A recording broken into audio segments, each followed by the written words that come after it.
Slimehouse, podcast rated PG for crude humor, outrageous hijinks, and mild language. I'm Max. I'm Jasper. I'm Jared. I'm Nelson. And today we're celebrating Jared's birthday. He got to pick. If you listened to our last episode, you heard his pick at the end. He got to pick our movie for today. So, do you want to introduce that for us, Jared? Yes, indeed. So, on today's episode, Slimehouse is going to the Funhouse. We're going to talk about one of my favorite movies, Killer Klowns from Outer Space. The 1988 epic sci-fi horror comedy. If you haven't heard of this movie, I'm happy to introduce you to it. It's a movie about a zany group of extraterrestrial clowns who land in a small town and wreak havoc on its residents by various outrageous hijinks, including cotton candy cocoon guns, popcorn guns, and it's up to a young couple and a police officer who is the ex-boyfriend of one of those two to stop the madness. And the movie was written, produced, and directed by the Chiodo brothers. There's three of them, Charles, Edward, and Stephen. They had a background in special effects, primarily practical effects, and they did the creature effects for a lot of 80s and maybe even 90s movies such as the Critter series, Pee-wee's Big Adventure, Ernest Scared Stupid. By the way, they actually kind of reused some of the props and masks from this movie for Ernest Scared Stupid. And also, most notably and relevant to Slimehouse, Elf, movie we covered a while back on season 1. That's especially interesting because the director, Stephen Chiodo, most recently put out a Netflix Christmas special called Alien Xmas, which is filmed in the same style as the intro to Elf that he worked on, that has that kind of stop animation vibe, and Jon Favreau actually even produced that. Beyond that, Chiodos have even more slime credits, like they've worked on Good Burger, Power Rangers movie, Theodore Rex, the Whoopi Goldberg film, and Purple People Eater, which I actually have not heard of. One of the interesting things about this movie is, it was released in 1988, so this would be getting into it later, the proto-slime era. The budget for the movie was a little under $2 million, and for reference, another comparable movie to this that we've covered, Monster Squad, was $12 million. So as effects people, the Chiodo brothers had a strong hand in the some of the design of the clown monsters, including the big bad character Jojo the Clownzilla at the end, but a lot of the effects work was also done by Fantasy 2 Film Effects, who also worked on slime such as Gremlins and the Macaulay Culkin film Pagemaster. And the amazing theme song to this movie was done by the band The Dickies. So the cast of this movie is a little more obscure than what we've covered in recent episodes, I feel.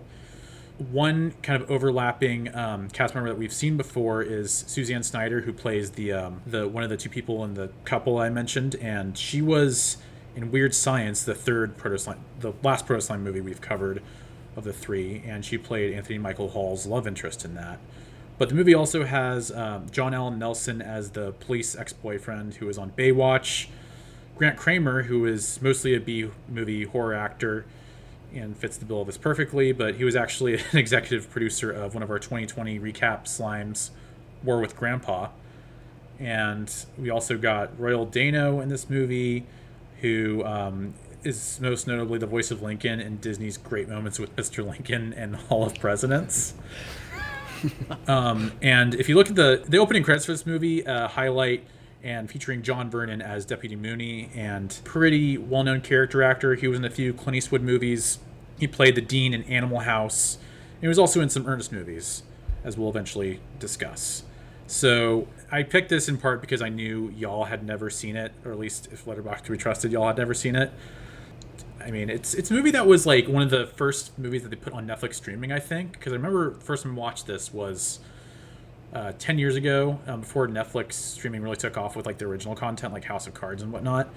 And I watched this with one of my high school buddies on what used to be like this app for Netflix on Xbox 360 where you could actually watch in a room together. And I have no idea why they haven't brought this back in the age of COVID, but it was a great way to like watch this movie because there's a scene in this early on where the titular killer clowns create a hunting dog from a balloon to go find some humans that have infiltrated their lair, and they craft this balloon dog to go sniff them out.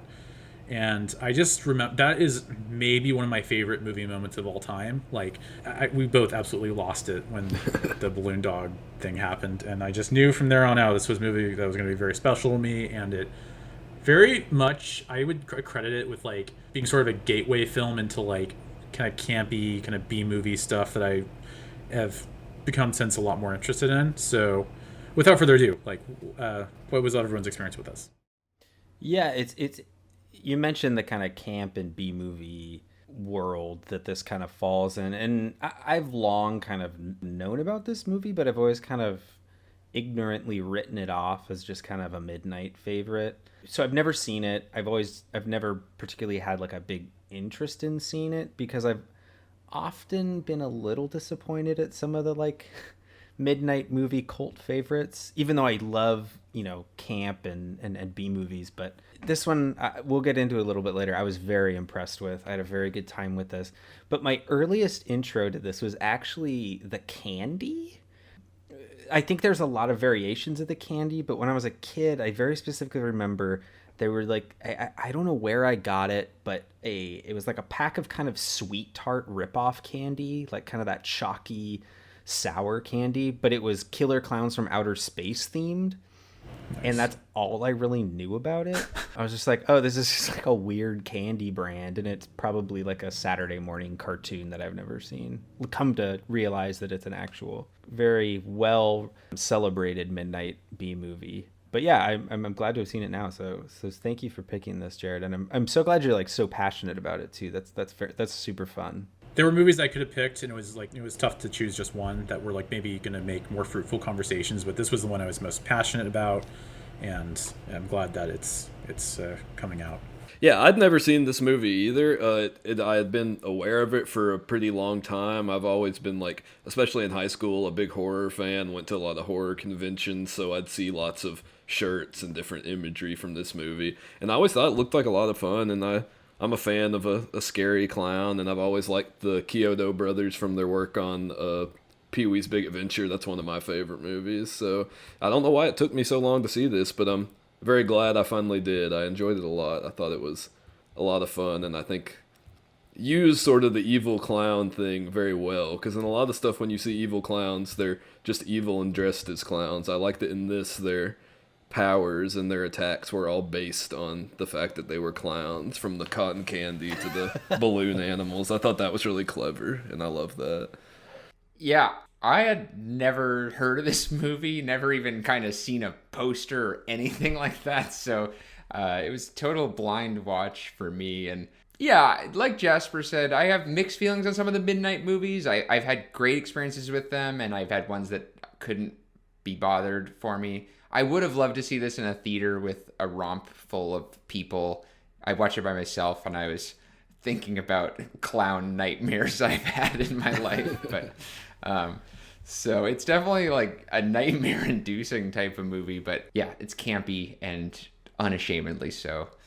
Jared, as I was watching this, I have to be real, I was multiple times thinking, like, why is this a Slimehouse pick? And there's nothing to do with the quality of the movie, but I definitely have some questions here. Okay. So let's start with that. I'll get into the reasons why I picked this, okay? So one is that I got a little nostalgic for our Pumpkin Slime series, and like that was Monster Squad, Casper, Hocus Pocus, and the Goosebumps movies. I think this has some similarities to those, but even then, I can kind of acknowledge this is more of a slime adjacent film, but I kind of wanted the challenge of justifying why something like this could be considered relevant to the slime canon, while also kind of being something that reflects my own personal taste. And I think clowns in general, I mean, Goosebumps did have Murder the Clown featured in sort of a cameo, but this is our first movie that actually has like clowns as a full-on part of the film. And I think clowns are a uniquely slimy presence, down to our own theme music actually, which has this very circusy quality to it and a squeaky clown nose button kind of noise in the intro. and I kind of want to get into that with the tropes and themes that we see in this.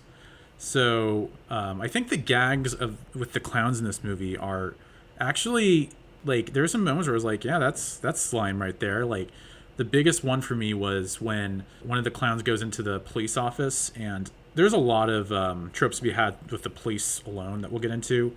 But there's a part where a clown walks into where this cop doesn't believe any of these stories he's hearing around the town about clowns invading. He basically walks in and pulls out this flower, or a flower pot, and he squirts the officer in the face with it. And it not only, like, he does it once, and then, like, one thing I read about this while kind of doing some research is that he squirts him a second time, which was actually an accident. But the fact that he squirts him a second time right when he thinks it's over is, like, that gag is, that's a chef's kiss right there. Yeah, it's actually, on a similar note to Nelson, you know, I didn't particularly, like, see this as, like, a Slimehouse pick, but as I was watching it, trying to look at it through that Slimehouse lens, I did see a lot of similarities. And on the note of the clowns, I think what actually made it a little more adjacent to me, or surprisingly adjacent, is that the clowns, yes, this is a horror movie, but they're so silly. They're portrayed as so kind of goofy and bumbling and silly, and not necessarily scary. I mean, there's the inherent idea of killer clowns from outer space walking around town and, you know, turning people into cotton candy cocoons. But there's something so jovial and childish about that really did actually, you mentioned our spooky slime, it put it in kind of the same camp as like a Goosebumps or something for me. Again, there's not necessarily that childishness in the characters, but it's so light, and then they don't go to any lengths to really make these clowns super scary. And to me, that fun helped me kind of see where you're coming from, Jared, and classifying this as a kind of a proto slime feature. Yeah, something this really reminded me of throughout was Gremlins, which I think is another proto slime movie, in that, like, both of them don't really feature children as the leads, which is interesting. And the clowns, the way they acted in general, I mean, the main difference is these clowns are huge and Gremlins are small, which I feel like kind of gives the Gremlins an inherent sliminess that these clowns don't have at first. But I mean, the scenes of them sort of just like going around the town wreaking havoc were like straight out of Gremlins for me. Especially there was a scene in the drugstore where they were kind of just like wrecking everything. And then there was just a few scenes like that where it really reminded me of Gremlins. And like both of you mentioned, also reminded me kind of both of the Goosebumps movies, with just like these scary characters going around in this town wreaking havoc in a sort of comedic way as the protagonist tried to stop them. Hearing these comments, it gives me this thought that if I were to read the Wikipedia page for this movie, I think it would come across as more Slimehouse to me. Like the moments as described feel like, yes, they could be Slimehouse, like the clown wreaking havoc at the drugstore. But some of the aesthetics for me personally actually felt pretty scary, I'm not gonna lie, and felt like the type of thing I wouldn't be able to watch as a kid, you know? And I think that tonally it's a lot darker than some of the stuff we've seen previously. Even though there's humor in it, I found the aesthetics to be darker than most of what we've watched so far. That's interesting. I mean, that's how I felt about Ernest Scared Stupid as a kid, and I was very surprised to see how much of a relationship this movie has to that, at least in the behind-the-scenes level. So I can understand that. Maybe it's just me having encountered this movie at the right age when I was kind of leaving high school, and just it being very near and dear to me because of that, and opening the doors to other kind of, like, you know, Stuart Gordon movies and other stuff that I'm really into. I think of it as sort of like a more innocent version of that, but some of the stuff you see in this is unexpected. And I last time I watched this before this week was back in grad school with my roommate, who was very squeamish, and like we got to a certain point of Shaun of the Dead where he couldn't watch it anymore and what have you. Oh no. So when we got to the scene in this movie where the small clown, Shorty as he's called, gets into a fight with the closest thing this has to the bully trope character, which is this biker a-hole. And he, the best line in the movie is, "What are you gonna do? Knock my block off?" But that's what happens, and Shorty knocks his block off into the trash can, and like he was startled for a bit, but then he was like, Oh, that's not that bad. What are you gonna do? Knock my block off? It was like that right cutoff point. Yeah, that's a gag that struck me as sort of slimy. I mean, of course, it was a little more violent than a lot of slime movies, but I feel like a joke where someone's like, "Oh, you're not gonna do this, are you?" and then that thing happens is something that we've seen in some of these movies. I feel like we've seen it in, I don't remember what it was. There was some sort of animal slime recently where something like that happened, but I feel like you see that trope or gag in a lot of this. And I mean, just the over the top of him having actually having the boxing gloves, and I think he says like bada boom and like his weird clown voice. I think that was it's interesting because I feel like that scene could so easily be presented in such a more graphic or scary way, and they do it so comically. Yeah, like there definitely is some stuff in this that I did also find, like I wasn't personally scared of it, but where it was more horror than any other slime. Like I think the opening's a little scary, like the suspense of the opening where you sort of see the clown silhouette through the circus is a little scary, and there's a later gag where a guy gets turned into a dummy that's a little scary, and then the scene with the kid I remember seeing when I was younger on stuff that used to freak me out. The scene with the kid in the burger restaurant. The way this movie kind of unfolds, it reminds me of something I might have read in a Goosebumps book as a kid, or like a Scary Stories to Tell in the Dark. Like, it's not horror for adults. It's not horror really for like 16-year-olds. It's like this feels like it's horror almost written for kids. It's very mild horror and it's almost kind of very conceptual. Like, how do we make clowns a horror villain, but not in the way that it may be, in a way that like a 12-year-old could read this book and relate to it. Oh, we'll give them popcorn guns and they'll wrap people in cotton candy and hang them up in their spaceship. Maybe it's just me trying very deeply to find a way to connect it to kind of the slime genre. But if you look at it through that lens, to me, it really works as a more kind of childish approach to horror. In a way, it kind of reminded me of, this is maybe a stretch, but like The Adventures of Shark Boy and Lava Girl, where it's like that was a kid writing basically a superhero movie. Whereas this kind of had that feeling to me, even though it's written by, 3 grown men. It kind of felt like if a kid wrote a scary story, he would think up clowns with popcorn guns.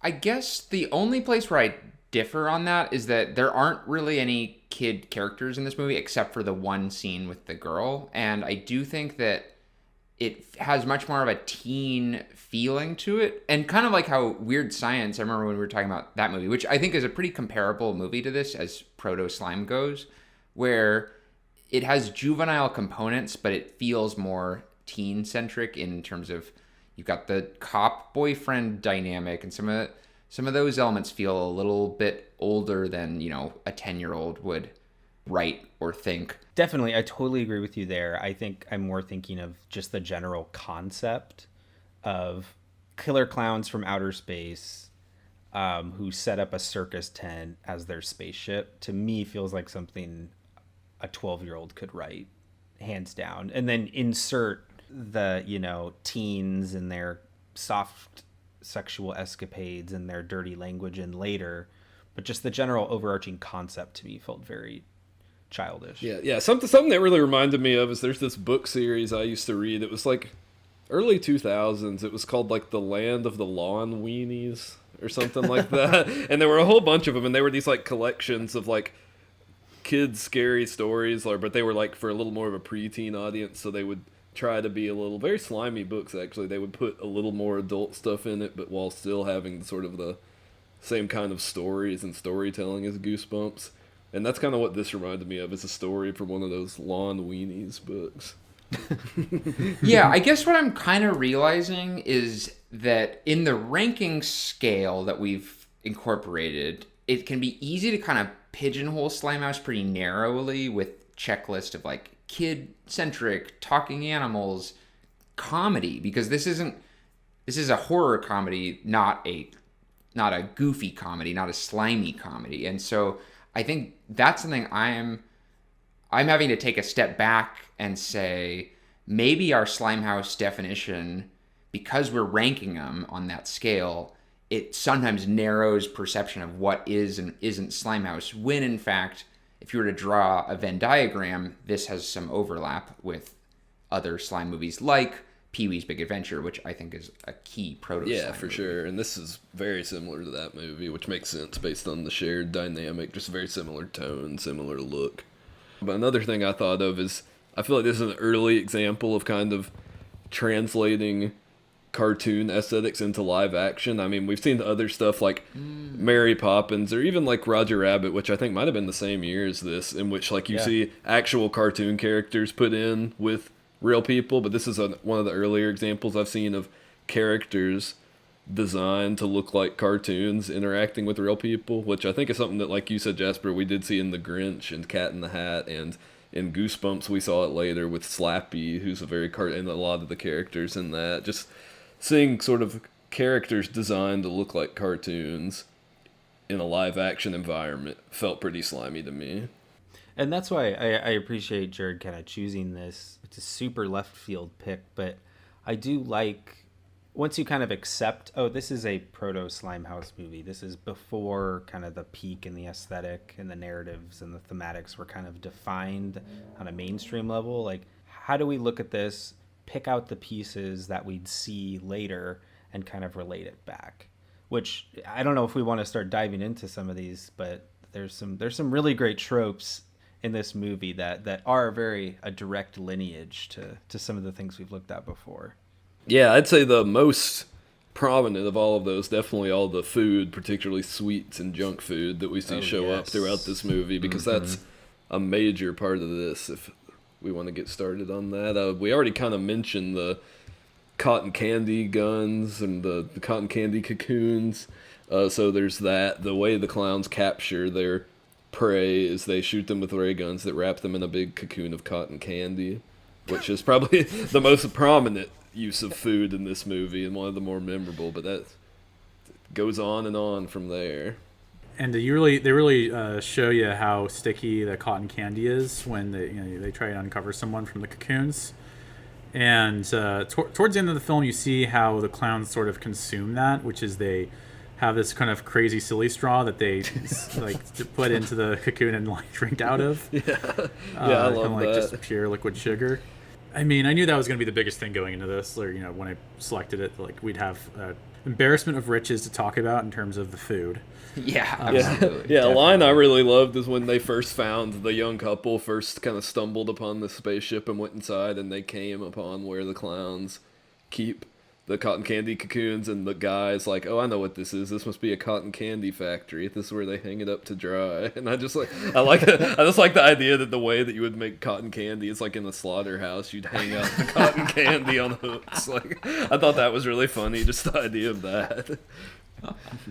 And I love, to me also just how bright the cotton candy is. It feels very kind of the Slimehouse aesthetic. It's just, it pops. It's that hot pink. And even in their lair, in that kind of slaughterhouse room, it's just that bright green neon. It's almost like something out of Willy Wonka or something. It to me is it feels very kind of that Funhouse Slimehouse vein.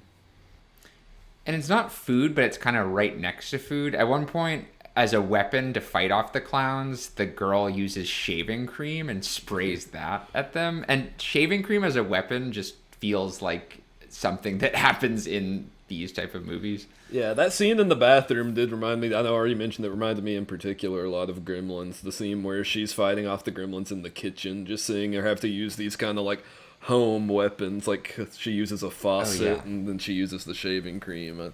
That scene I felt was very The garbage slimy. disposal at one point. That's a scary scene, honestly. Yeah. Maybe I'm just a weenie and I'm just scared of these movies more. I mean, there was never a point where I was scared in this, but there was many times where I laughed and chuckled in this. It's a good time. But we alluded to this a little bit. Are the popcorn guns, and kind of, I feel like popcorn is also kind of like it's almost like a flubber like substance to them, because it has so many different uses. They use it as ammunition. They use it as almost like, what's the word? Like seeds to create new clowns. And then they also just, it seems they like use it as like fuel in their ship in some regard. there's all kinds of uses that are just kind of like, oh yeah, popcorn's Yeah, one thing I thought was like this when they fire the popcorn gun, the popcorn is somehow like sentient. It follows them all the way out of the like around curving hallways, follows the couple out of the. And I like at that point he also has another funny line where he says like she says, "But why popcorn?" and he says, "Because they're clowns, that's why." And I just thought that, like, 'cause I don't even think of popcorn as a particular. I don't associate it with clowns necessarily. I guess it's circus food, but I just thought that was a funny line. Another thing that connected this movie to the Slimehouse world for me, kind of as we talk about this food and especially the popcorn guns and the cotton candy cocoons, is that objects of fun and amusement become really extraordinary and really powerful, which I think is something we see a lot in Slimehouse. Like, for example, in the Christmas Chronicles, there's a battle with a Nerf gun, and that's like the final battle. You know, kids can use these everyday things for extraordinary purposes. And to me, this kind of really fell in that vein of taking these very commonplace items that you see in places of amusement and turning them into just unusual devices that exert some kind of power. And to me, that rang is very, very Slime. And then I think for me, the best food gag was, this is maybe a spoiler, so press pause if you haven't seen it, but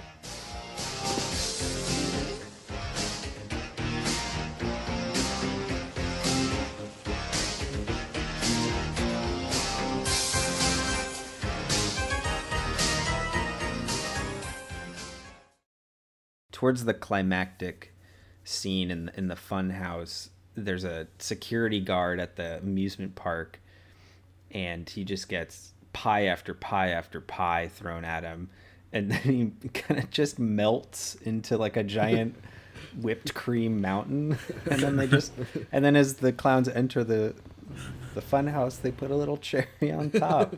Yeah, I loved that. I loved that scene. I love how he like pulls up the cop and sees all the clowns right outside the car with the pies, and he says, What are you going to do with those pies, boys? and then they all just start pieing him like until he's completely coated. Yeah, that was definitely my slimiest scene. I loved that. Just in terms of kind of that gross out food trope that we talk about all the time. That reminds me, Max often has real life Slimehouse moments that he shares on the podcast. And I have one real life Slimehouse moment, which is in 9th grade, I got to pie my math teacher in the face. And it was because he made a deal for Pi Day and said, whoever memorizes the most digits will get a special prize. And I was the only one who actually was interested in doing it. I've memorized pi like for 3 different years of math in grade school. So I had a pretty good head start. And then he pulled me aside and said, you know, we've got this is the plan. This is your reward. And so at our next class meeting, he was giving a presentation and only him and I knew what was going to happen. But I walked out with a pie and slapped him in the face, and the whole crowd like gasped. That really is a real life slime moment. That's a pretty great one. Well, speaking of pies, there's also another gag involving pizza where the clowns show up as like pizza delivery men, and they arrive at this lady's door, and she's like, "Oh, pizza, okay." I mean, you're dressed as a clown, and that's weird, but you got pizza. And then the clown I was talking about, Shorty, pops out of the pizza box and gets the cotton candy ray gun out, and the rest is history. Yeah, one thing I like about this, I know you mentioned, you mentioning them coming to the door as pizza men. This isn't really related to food as much, but I just like the joke in the movie, kind of, that no one seems to acknowledge how strange it is that clowns at all are showing up in these places, let alone these, like, super grotesque-looking clowns. People just act as if that's a normal thing to just see clowns out in public, and no one seems that worried until the clowns start committing whatever atrocities they came to do. That reminds me of 2016. There was this whole thing, viral clowns hiding in public. I remember, yeah, the clown sightings. That brings up a great character trope that I am just starting to formulate.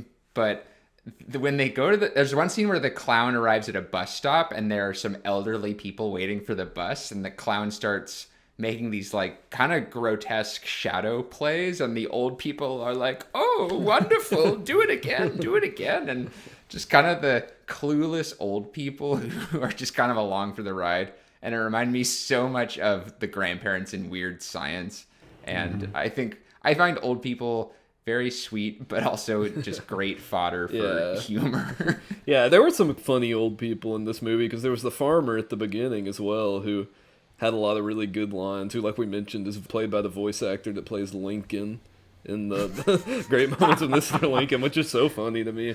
But that might be my favorite fun fact that yeah, we told. he's like playing that. It's like he's playing this like hillbilly type stereotype, and he just keeps yelling like, "I'll be greased and fried." And at one point he says, "Bloody hornswoggle," like when he sees. I just love all his phrases. Something funny's happening around here. What in tarnation's going on here?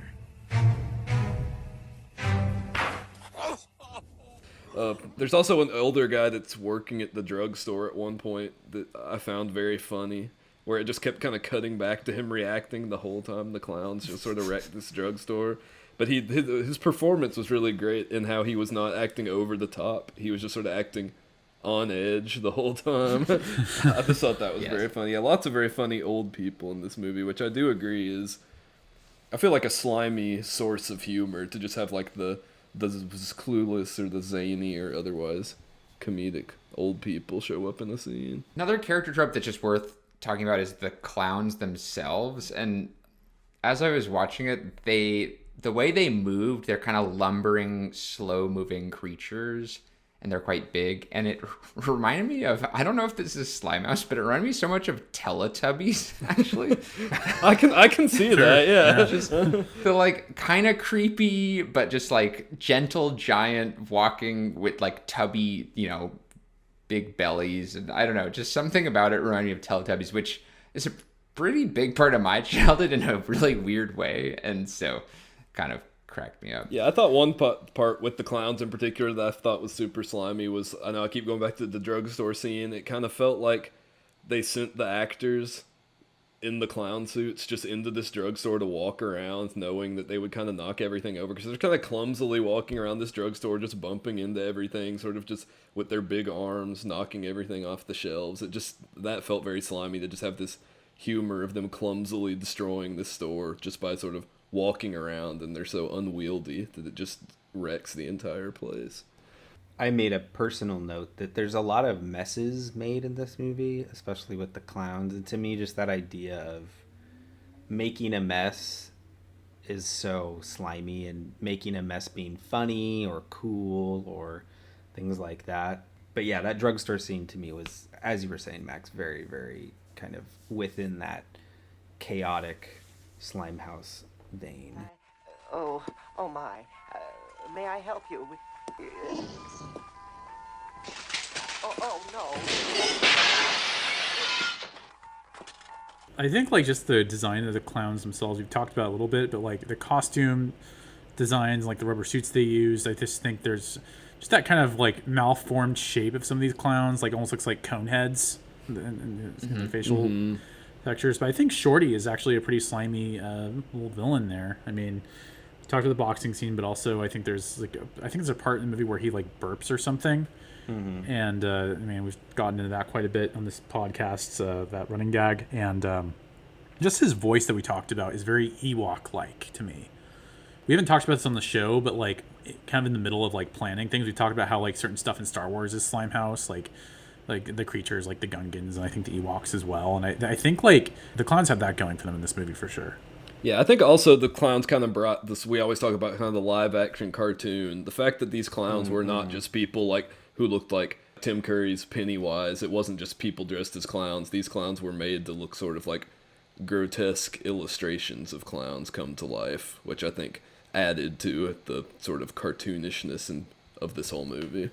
Otherworldly type creatures.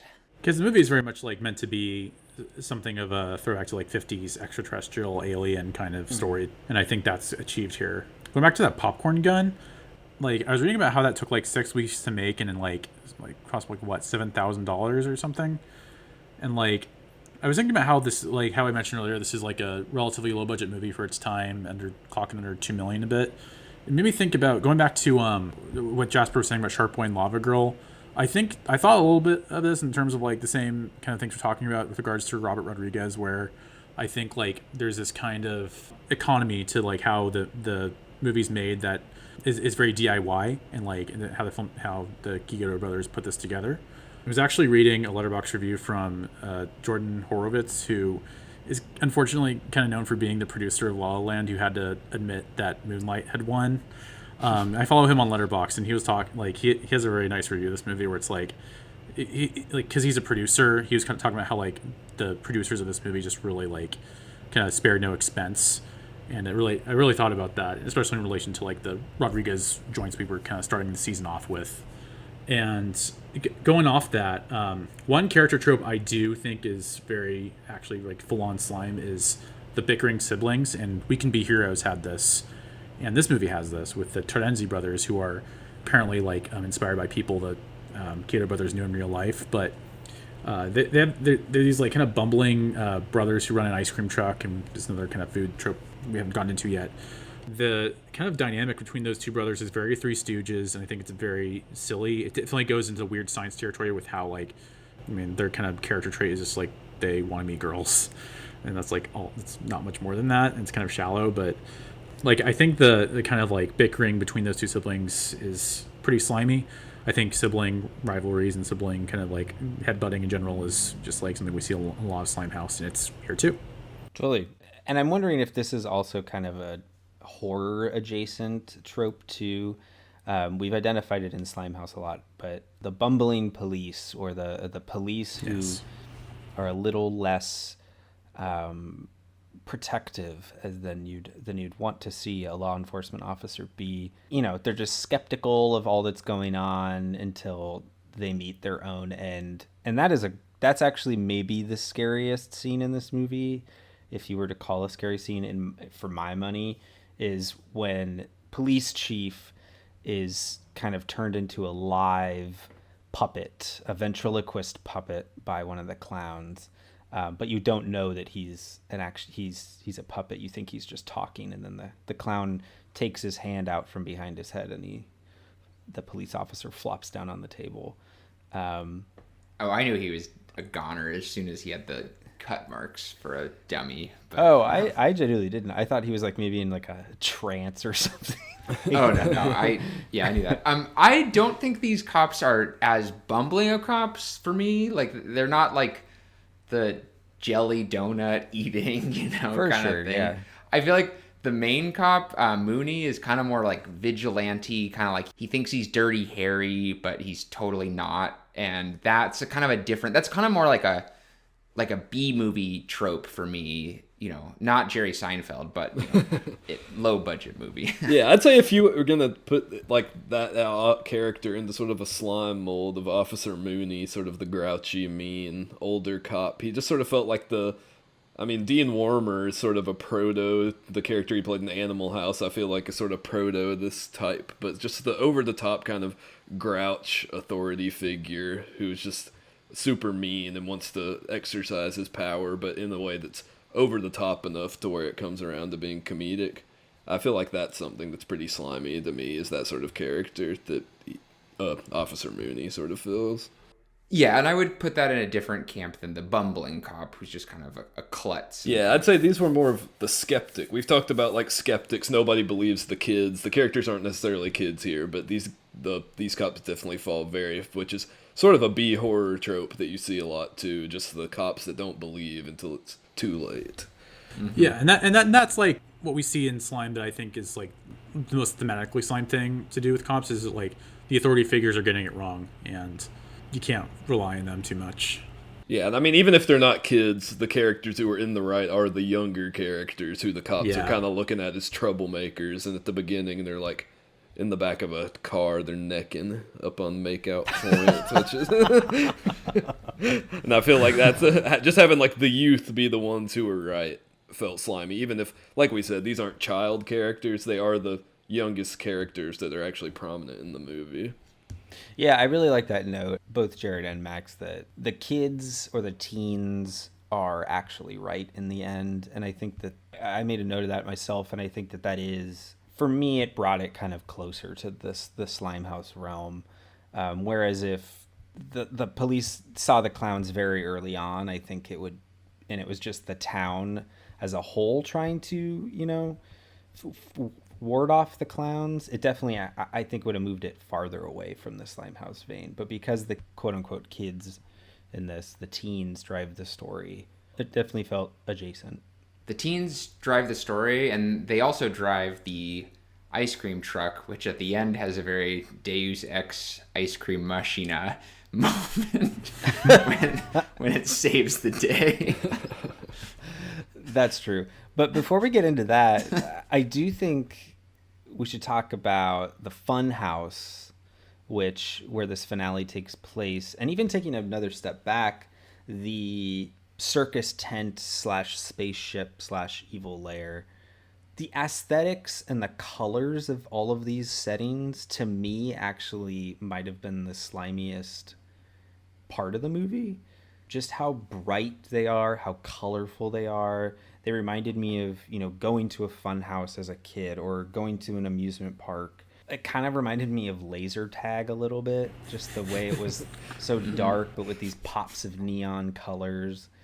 And to me, I loved the aesthetics of this. It might be some of my favorite production design of all time, knowing how much of a budget they had to put this all together.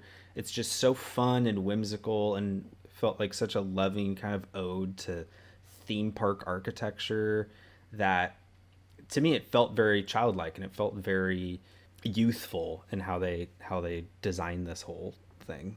There's also, in this layer, there's like some gags with like booby traps and how the brother characters fall into this kind of ball pit, which is, you know, kind of straight out of a McDonald's play park. And the one gag that really gets me is like when they're trying to escape and like there's like this kind of Russian doll set of doors they keep trying to like open and get out of. And that bit. That was great. Yeah, just those contraptions are those are some outrageous hijinks that, you know, proto outrageous hijinks.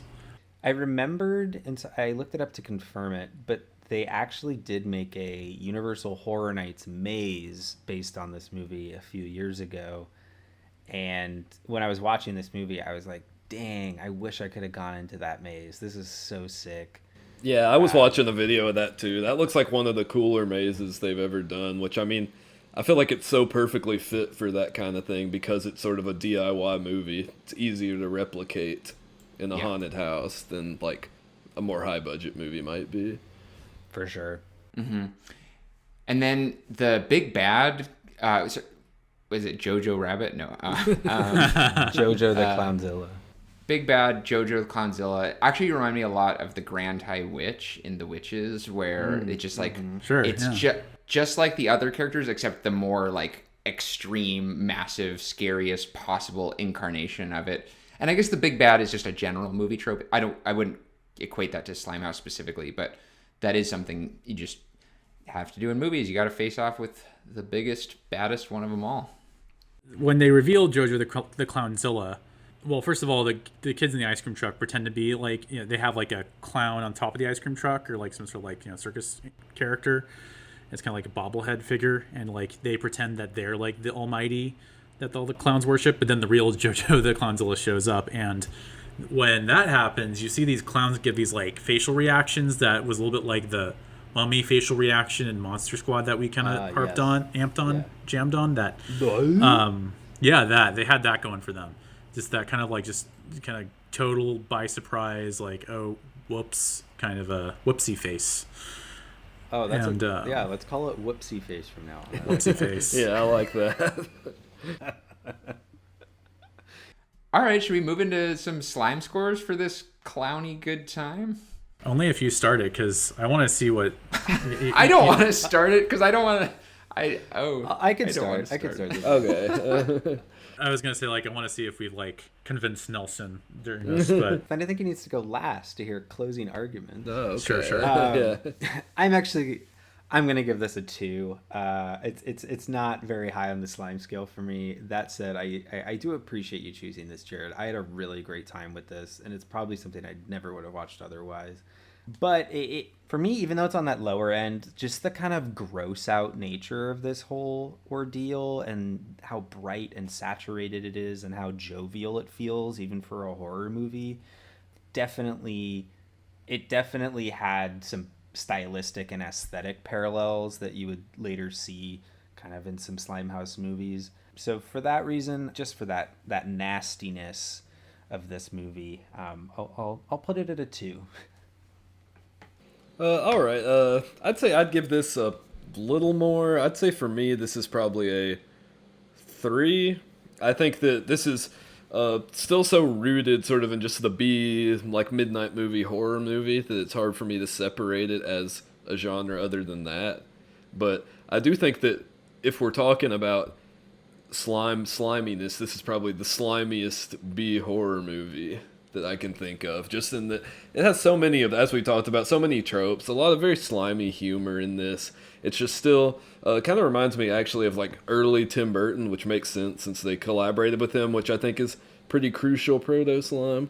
So for me, I'd say this is still such a horror movie. It's hard for me, like I said, to think of it as fully Slimehouse, but I'd say a 3. Actually, now that I think of it, I might bump that up to a 4, actually. So 4 for Killer Klowns. Nice. okay. Well, I'll go next. I think as far like if I were to rate this on the pro slime scale, this would be like maybe a 7, but I have to rate this as a slime scale, and I get it. I do think it compared to the other 2 proto slimes we've covered, Weird Science and Monster Squad, I think it's like right in the middle of those 2. I don't know why I gave Weird Science a 4 reviewing it right now, because it's a lot lower than that. Seeing as that's the case, and I gave Monster Squad a 7, I think this is, I would go for a 5 here. This movie kind of is something that influences more recent kind of pumpkin slimes, and I think I like what Max said. This is as slimy as a midnight movie can get. I think that was kind of part of my justification for like thinking this might be a selection. So maybe more Funhouse than Slimehouse, but thanks for indulging me, and it's a 5. Yeah, I thought it was a great movie. So regardless of slime scores, very glad that you picked it just because I got to watch it. Yeah, and I'm all about the discovery too. I think that's always something that interests me in the podcast, is kind of overturning some rocks. But let me ask a question before I give a slime score.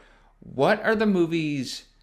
Okay, when we watched Weird Science, you could directly pinpoint how John Hughes took us to Home Alone, Beethoven, Flubber. Like there was a clear line where like the themes he was brewing in Weird Science became Slimehouse later. For all of you, for the panel here, what are the movies that spawned that you think kind of followed the trajectory of Killer Klowns? This reminded me, I know I said it earlier, this reminded me a lot of the Goosebumps movies, especially the climaxes of those movies in which the Slappy or whoever sort of came down on this small town. And I think that's the most direct I can think of is the Goosebumps movies. Another movie that it reminds me of as well, and this may be a bit of a stretch, but just the energy involved in both of these movies seems related, is The Grinch, which we looked at. It's just kind of this hurricane of madness and color and just bizarre circumstances going on. And to me, I kind of saw a nice parallel just in, as I said, just in terms of energy and visual feeling. But I do agree with you, Nelson, that it might be hard to make direct correlations with this and some of the Slimehouse movies, but I definitely think that energy is apparent in a lot of later Slimehouse stuff. I'm in a weird spot here because I left the movie knowing I was going to give it a very low score, and now I'm sort of like, maybe, my gut isn't really sure. I don't know. I guess I'll just go with a 2 because I can just in that, yes, there are things that are here that have slime overlap, but this for me is a about as low as it goes with having slime in there, which is not, again, not a barometer of quality, but I think it's just on the cusp of being something quite different, in my opinion. Okay. Yeah, I definitely agree with you there. I think it is its own thing, as we've all kind of agreed upon. I don't think any of us are saying this is a Slimehouse movie. And again, I appreciate you picking this, Jared, because it is fun to see those connections in kind of unexpected places. I like the early Burton reference you made too, Max. Like, I see a lot of Beetlejuice in this movie. Yeah, for sure. That's a main one I thought of. Yeah, and maybe what's interesting to me, just thinking about Roger Rabbit, which I think would make for a great episode, regardless of its sliminess, is that in looking at movie history, there are these conventions and tropes that kind of lead the way, and there are movies that kind of have a foot in it. I'm thinking about how Casablanca is kind of a film noir, but it's not the film noir you think of when you think of the genre. And so there's definitely, I think, a wider room for these surrounding movies of that era that played a role in some form or another, because I saw mostly Pee-wee's as being the connection here of that, which, led away for a certain type of movie that was in tandem with Slimehouse. Yeah, I can see that for sure.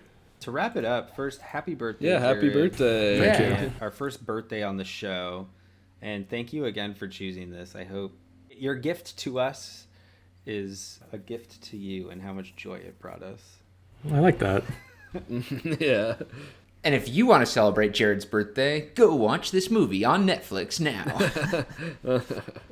Like I said, it was hard to choose just one movie, but I'm glad that I picked something that, I have a very strong kind of personal connection to, and that it resonated, even if it was not, the primest slime. And no regrets. So thank you all so much. And for all your listeners, this movie is available on Netflix. I think also Tubi TV. And I think it's even free on YouTube with ads or something. But knock yourself out and have a good time. And until next week, stay slimy.